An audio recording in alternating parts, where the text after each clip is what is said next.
오늘 말씀의 제목은 하나님과 거리 좁히기입니다. 인사 한번 다시 할까요? 이 한 주간 하나님과 거리를 좁힙시다. 한번 옆에 우리 한 주간 우리 하나님과 거리를 좁힙시다. 자꾸 인사를 시키니까 다음부터는 꼭 두 명하고 같이 와야 되겠다, 그죠? 혼자 오니까 영 뭐 쓸쓸해서, 그죠? 자, 미국 펜실베니아 주립대 교수인 샘 리차드 교수가 우리 한국을 이렇게 표현을 했습니다. 한국인은 절대로 행복할 수 없는 민족이다. 이렇게 정의했습니다. 그래서 어떻게 설명하는가 하면 한국은 세계 역사 속에서 유례가 없을 만큼 정말 가난한 나라에서 선진국으로 성장했고 또 정치적으로도 민주주의를 이룩한 위대한 나라지만은 한국인은 스스로를 너무 과소평가하고 잘하는 것보다는 못하고 부족한 것에 집중하는 성향이 있고 높은 기준을 가지고 있기 때문에 이뤄낸 업적에 비해서 기쁨과 만족을 느끼지 못한다라고 말했습니다. 그래서 그 영국의 저널리스트이자 작가인 다니엘 튜드도 한국을 이렇게 표현했습니다. 기적을 이룬 나라, 그러나 기쁨을 잃은 나라. 여러분 어떻게 생각하십니까? 일리 있지 않습니까? 그럼 여기서 질문 하나 하겠습니다. 여러분 행복하십니까? 보세요. 행복하냐 물어볼 때 선뜻 대답하는 사람이 없잖아요. 사실은 우리나라 사람들의 성향이 그래요. 행복합니까? 라고 물었을 때 행복해요 라고 말하면 뭔가 좀 상대방을 배려하지 못한다라고 생각합니다. 그래서 행복함에도 행복하다라고 말하는 것을 꺼립니다. 혹시 또 딴소리 할까봐, 그죠? 근데 실제로 행복한데 행복하다라고 말하는 사람이 많이 없어요. 그렇지 않는 대부분의 사람은 오히려 이렇게 반문하죠. 목사님, 지금 내 상황이 이러이러한데 어떻게 행복할 수 있겠습니까? 라고 말하는 사람들이 대부분입니다. 왜 그럴까요? 많은 사람들은 자신의 현재 모습에 만족하지 못합니다. 뭔가 부족하기 때문에 더 채워야 하고 더 가져야 한다라고 생각해요. 무엇보다 우리나라 사람들은 다른 사람들과 많이 비교하며 살아갑니다. 그래서 만족을 잘 누리지 못해요. 우리는 그렇게 보고 자라왔고 이런 것들이 학습되어져 우리 몸에 이미 배어져 있는 겁니다. 그래서 한국에서 직장인들을 상대로 이런 설문조사를 했습니다. 당신은 누가 중산층이라고 생각합니까? 어떤 사람이 중산층이라고 생각합니까? 라고 했더니 그게 나온 대답이 이렇습니다. 최소한 대출 없이 한 30평, 25평, 30평 아파트는 하나 가지고 있어야 되고 한 달에 월급이 한 500만 원 정도는 돼야 되고 중형차 정도는 가지고 있고 은행에 예금이 최소한 5천에서 1억 사이 이상 있어야 되고 그리고 1년에 한 차례 정도는 부담 없이 해외여행을 다녀올 수 있는 사람이어야지 그래도 중산층이다 라고 말할 수 있다는 겁니다. 자, 그렇다면 외국의 기준은 어떨까요? 프랑스 사람들은 중산층을 이렇게 생각합니다. 외국어를 하나 정도 할 수 있어야 되고 자신이 즐기는 운동, 스포츠는 하나 있어야 되고 그리고 자신이 잘 다루는 악기도 하나 정도 그리고 남들과는 다르게 만들 수 있는 음식 정도는 하나 있어야 된다. 그리고 어떤 그 공분에 의연히 참여하는 자가 중산층이다. 맞대잖아요, 봐요. 그래서 이것은 1970년대 프랑스 대통령이 기준을 제시한 것이고, 그 다음에 영국의 중산층 기준은 어떨까요? 그 옥스포드 대학에서 제시한 기준입니다. 첫째, 인생을 페어플레이 할 것. 그리고 자신의 주장과 신념을 가질 것. 독선적으로 행동하지 말 것. 약자를 두둔하고 강자에 대응할 것. 그리고 불의, 불평, 불법에 의연히 대처할 것. 자, 마지막으로 미국은 어떨까요? 미국 공립학교에서 제시하는 기준입니다. 자신의 주장에 떳떳하고 사회적인 약자를 도와야 하며 부정과 불법에 저항하며 그 외에 책상 위에 정기적으로 받아보는 비평지가 있어야 한다는 겁니다. 여러분 어떤 차이가 느껴지십니까? 우리나라와 유럽이나 미국의 어떤 중산층의 기준이 뭐가 다른 것 같아요?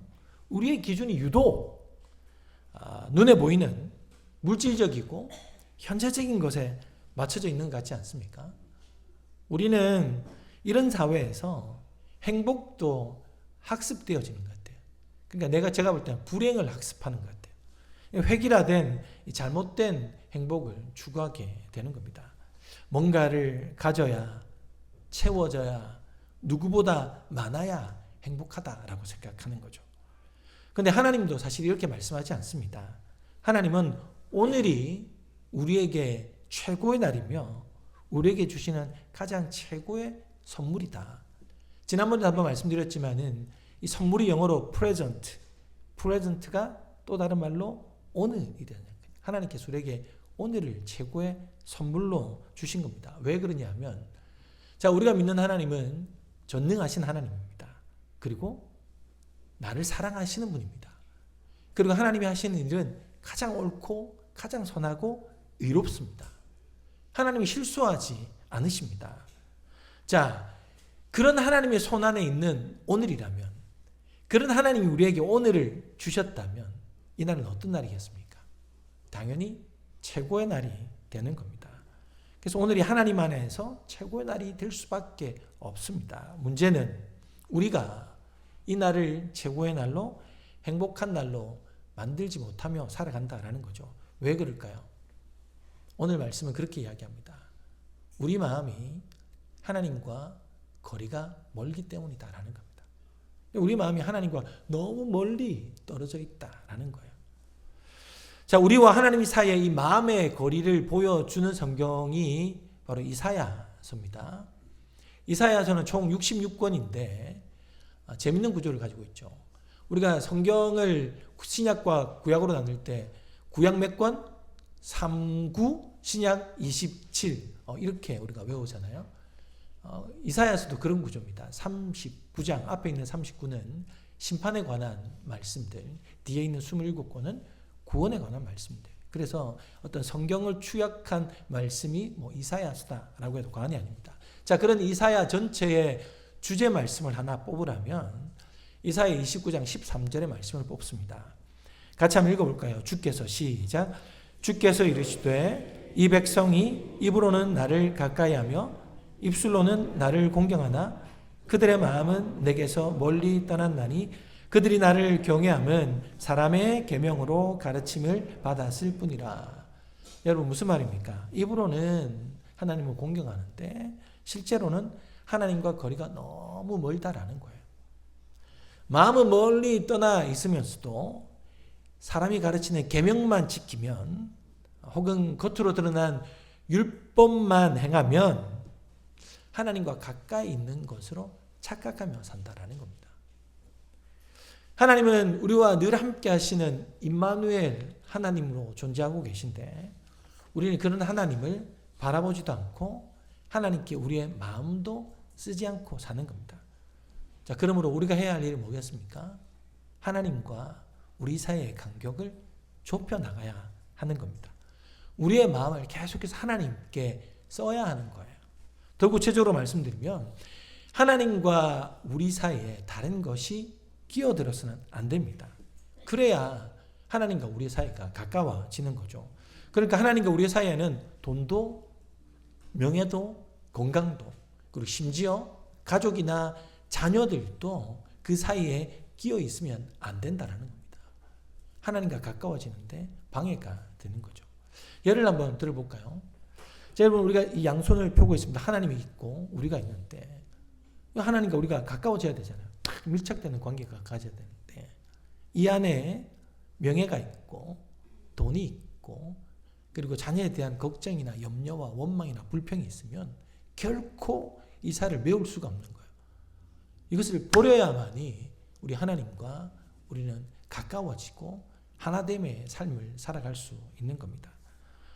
그래서 이 세상 무엇보다도 우리가 먼저 하나님을 찾고 그리고 구하고 부르는 그런 관계가 될 때 우리는 하나님이 진정한 우리 삶의 현실이 될 때 정말 우리는 하나님을 통해서 참된 행복을 누리며 살아가는 겁니다. 그런데 여전히 우리는 하나님이 관념적이에요. 하나님이 저 멀리 있는 분이고 내 삶과 신앙은 별개의 것으로 생각하는 겁니다. 입술은 주여 주여 거룩함을 외치지만 그냥 거기뿐인 거예요. 어떻게든 내가 하나님을 찾고 하나님을 구하고 하나님의 백성으로 살아가려고 하는 그 피 흘림이 우리 가운데 너무나 없다라는 겁니다. 자, 오늘 본문에 보면 남유다가 나옵니다. 자, 그러면 남유다는 과연 어땠을까? 하나님의 백성이라고 하는 그 남유다는, 자, 하나님은 그들과 늘 함께 하시는데, 임마누엘 하시는데, 남유다 백성들은 그 하나님을 그들의 마음에 두지 않았던 겁니다. 그러니까 눈에 보이는 것에 마음을 빼앗기니까 하나님을 두지 못했던 겁니다. 자, 그래서 이사야 30장에 보면 이렇게 말씀합니다. 여호와께서 이르시되 패역한 자식들은 화 있을진저 그들이 계교를 베푸나 나로 말미암지 아니하며 맹약을 맺으나 나의 영으로 말미암지 아니하고 죄에 죄를 더하도다. 그들이 바로의 세력 안에서 스스로 강하려 하여 애굽의 그늘에 피하려 하여 애굽으로 내려갔을 때 나의 입에 묻지 아니하였다. 여러분, 계속되는 한 말씀이 나옵니다. 어떤 말씀입니까? 나가 없는 겁니다. 그러니까 나가 누굽니까 여기서? 하나님이 없는 거예요. 그들이 계교를 베푸나 하나님으로 말미암지 않고 맹세하면서 약속을 맺지만 하나님의 이름으로 하지 아니하고, 그리고 애굽으로 내려가면서도 하나님에게 묻지 않더라. 그러니까 그들의 삶에 하나님이 중심이 아니었다라는 겁니다. 자, 지금 상황이 어떤 상황인가 하면 남유다가 당시에 최강대국이었던 아수르의 침략을 받을 상황입니다. 아수르가 온대. 그럼 어떻게 하지? 우리 죽을 거야. 그러면 우리가 지금 좀 더 가까이 있는 애굽에 가서 그 애굽의 군대를 요청해서 우리가 힘을 키우자. 그래서 아수르와 싸우게 되면 우리가 이길 수 있을 거야. 그래서 그들은 긴박한 위기의 상황에 하나님을 찾고 하나님을 구하고 하나님께 물은 것이 아니라 애굽의 군대를 의지하고 그들의 눈에 보이는 그 강한 힘, 애굽과 함께 이 위기를 타개해 나가려고 했던 겁니다. 왜 그랬을까요? 그들 마음에 하나님이 없었기 때문입니다. 아수르를 보니 그냥 덜컥 겁이 나고 눈에 보이는 애굽을 취하려고 했던 거죠. 그래서 하나님께서 그들을 향해 뭐라고 하는가 하면 죄에 죄를 더하는구나. 하나님을 구하지 않는 그 죄에, 그리고 애굽이라는 사람의 힘을 빌리러 가는 그 죄를 더하는구나 라고 말씀하고 있는 겁니다. 여러분, 우리가 왜 하나님께서 주신 이 하루하루를 감사하며 살지 못하고 행복하게 혹은 최고의 날로 보내지 못하겠습니까? 결국 우리가 하나님을 구하지 않는 거예요. 세상만 구하기 때문입니다. 아수르를 두려워하고 애굽을 구합니다. 눈에 보이는 세상을 두려워해서 오히려 더 세상을 구하는 삶을 살아가기 때문입니다. 하나님은 이런 사람들에게 오늘 본문에서 이렇게 말씀합니다. 1절입니다. 도움을 구하러 애굽으로 내려가는 자들은 화 있을진저 그들은 말을 의지하며 병거의 많음과 마병의 신이 강함을 의지하고 이스라엘의 거룩하신 이를 앙모하지 아니하며 여호와를 구하지 아니한다라고 말합니다. 유다 백성들의 문제를 애굽 군대가 해결해 주지 못합니다. 그 문제의 해결책은 뭐라고 합니까? 거룩하신 이를 구하는 거야. 하나님을 앙망하는 거야 라고 말씀하고 있습니다. 하나님을 마음으로 간절히 찾을 때 그 문제의 해결책이 주어진다라는 겁니다. 자, 그렇다면 이런 남유다가 하나님을 앙모하고 하나님을 구할 때 어떻게 된다라고 약속하느냐? 4절 말씀입니다. 같이 읽겠습니다. 여호와께서 시작. 여호와께서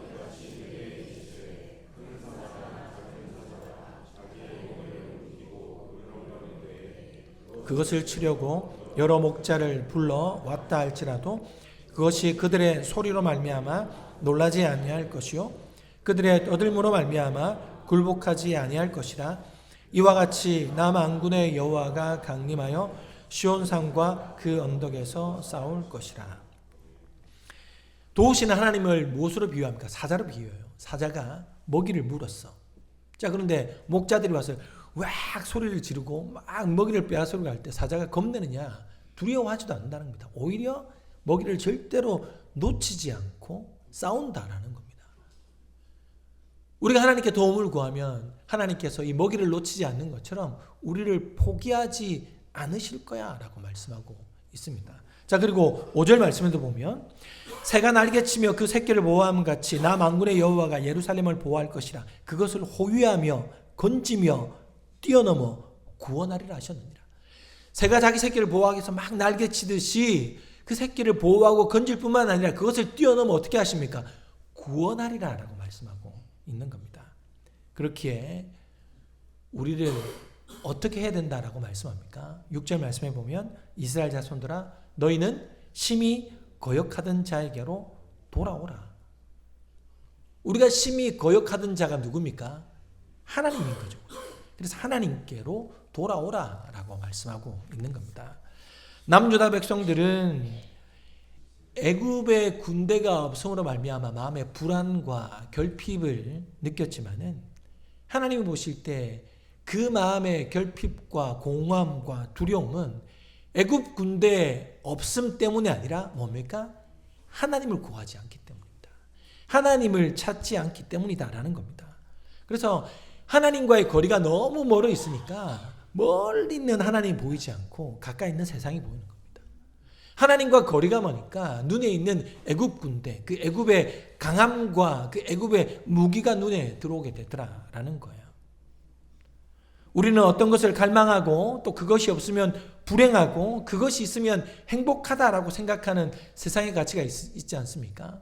건강이나 형통이나 뭐 재물이나 이런 것들이 없어서 내가 힘들고 낙심이 된다라고 생각하는데 사실은 그것 때문이 아니다라고 하나님은 말씀합니다. 뭡니까? 근본적으로 내가 원하는 어떤 것이 없거나 부족해서가 아니라 내 마음에 하나님을 찾는 마음이 없기 때문이다라는 겁니다. 그러므로 여러분 세상의 그 무엇보다 우리가 하나님을 더 간절히 원하고 내 마음이 하나님으로 충만해지길 우리는 구해야 할 것입니다. 여러분 우리의 결핍은 내가 원하는 것이 없어서가 아니다. 내 마음이 하나님과 멀리 있기 때문이다 라고 말씀합니다. 하박국 선지자의 고백이 유명하지 않습니까? 비록 무화과 나무가 무성하지 못하며 포도나무에 열매가 없으며 그럼에도 불구하고 어떻게 합니까? 나의 구원의 하나님으로 말미암아 기뻐하리라라고 말씀합니다. 여러분 우리가 어떤 문제 때문에 힘들어한다면 그 문제 자체가 너무나 크기 때문이 아니라 하나님이 없기 때문입니다. 하나님이 우리 마음 가운데 없기 때문에 하나님이 크게 보이는 것이 아니라 문제가 크게 보이는 것이다라고 말씀합니다. 그 문제 우리의 마음이 빼앗기기 때문이죠. 여러분 예수님을 한번 보십시오. 예수님도 바로 죽음 앞에 있지 않았습니까? 예수님도 그 바다의 풍랑 앞에 있지 않았습니까? 그리고 배고프고 굶주린 백성들과 함께 있지 않았습니까? 그 모든 현실 앞에 예수님의 삶은 어땠습니까? 제자들에게는 그 모든 것들이 문제였지만 예수님에게는 그것이 문제가 아니었습니다. 왜 그랬을까요? 이미 하나님과 마음이 하나였기 때문입니다. 하나님과 하나였고 하나님과 거리가 가까웠기 때문에 그 문제가 예수님을 흔들 수가 없었던 겁니다. 그래서 예수님께서도 요한복음 17장에 제자들을 위해 기도할 때 이렇게 기도하셨습니다. 나는 세상에 더 있지 아니하오나 그들은 세상에 있사옵고 나는 아버지께로 가옵나니 거룩하신 아버지여 내게 주신 아버지의 이름으로 그들을 보전하사 우리와 같이 그들도 하나가 되게 하옵소서. 하나님과 하나 되었던 예수님은 그 죽음과 풍랑과 배고픔의 그 위기 앞에서 그 문제가 예수님을 흔들지 못했습니다. 왜? 이미 하나님의 마음과 하나였기 때문입니다. 그래서 예수님은 제자들을 떠나면서 이들이 나와 똑같은 고통 가운데 문제 앞에 가야 될 텐데 하나님 저처럼 하나님과 마음이 하나 되어서 그 문제를 문제로 받아들이지 않고 이기게 하옵소서. 흔들리지 않게 하옵소서. 그 기도를 하셨던 겁니다. 구약의 또 한 사람 예수님을 예표하는 요셉이라는 사람이 나옵니다. 그는 부잣집 아들로 태어나 사랑받으면서 잘 자라다가 갑자기 형들에 의해서 이 종으로 팔려가지 않습니까? 거기서도 열심히 일합니다. 그러다가 유혹을 받아요.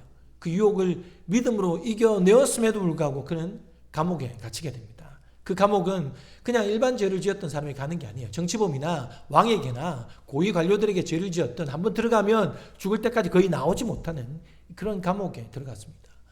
요셉에게 그 날이 최고의 날이겠습니까?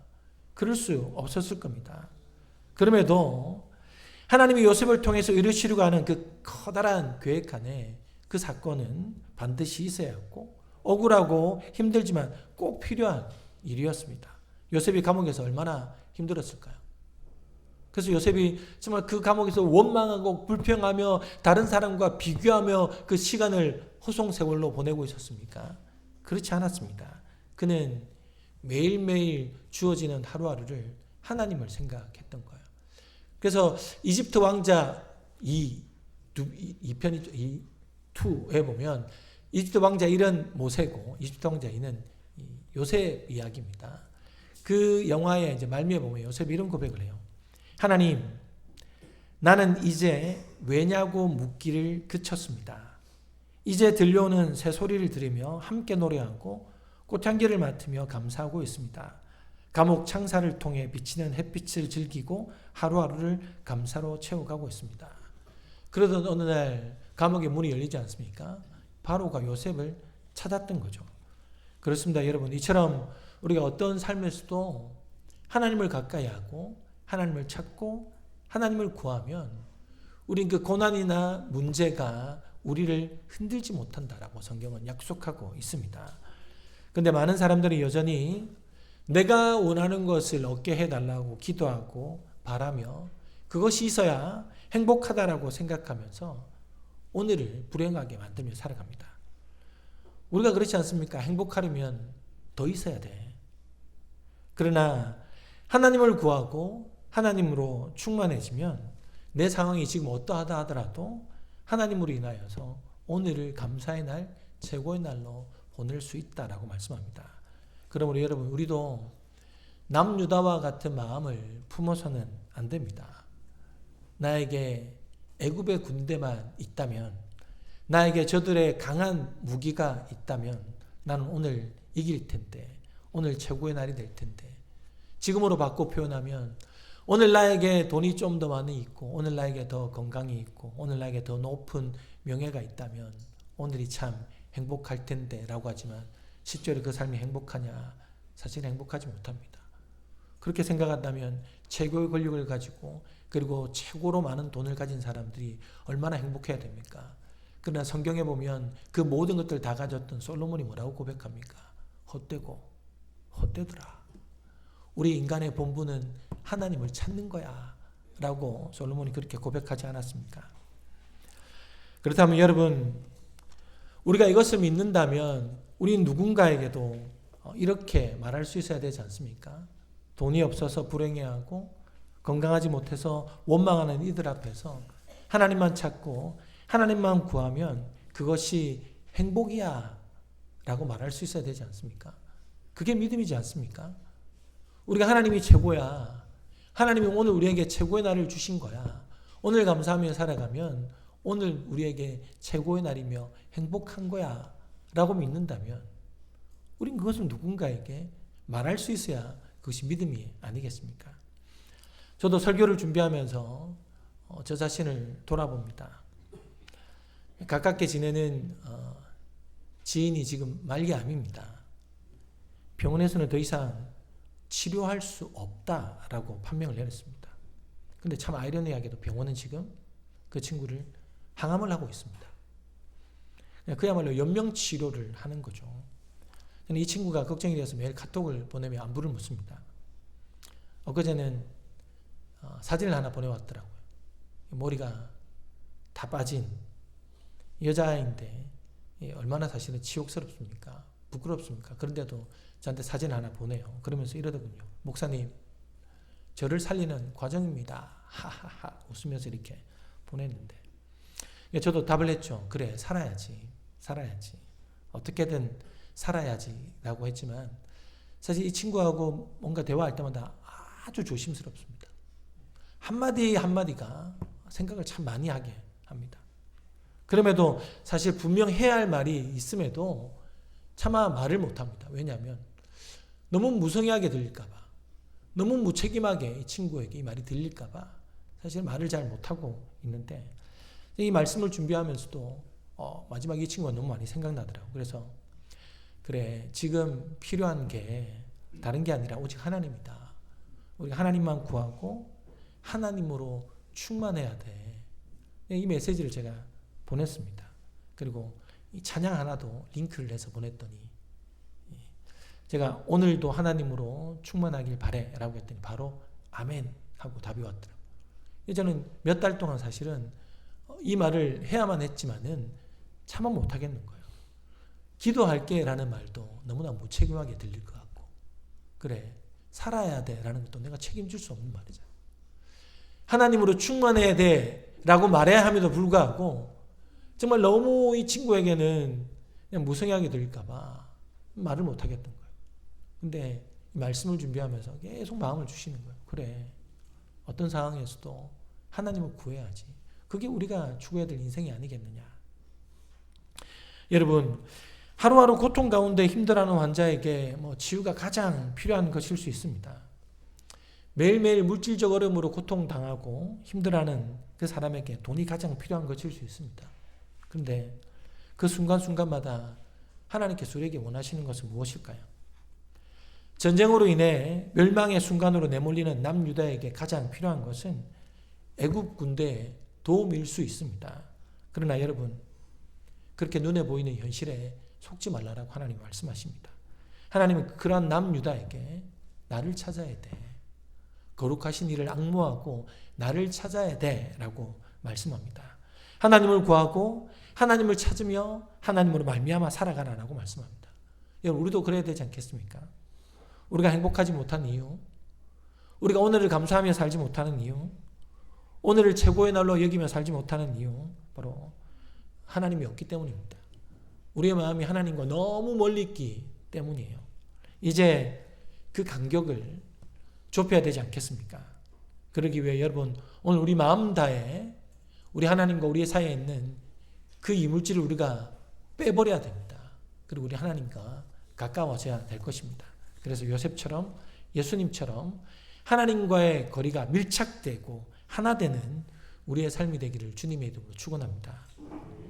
그리고 마지막으로 이번 특세 일주일을 통해서 우리가 하나님과 좀 더 거리가 좁혀지는 그런 시간이 되었으면 참 좋겠습니다. 자, 우리 함께 찬양하고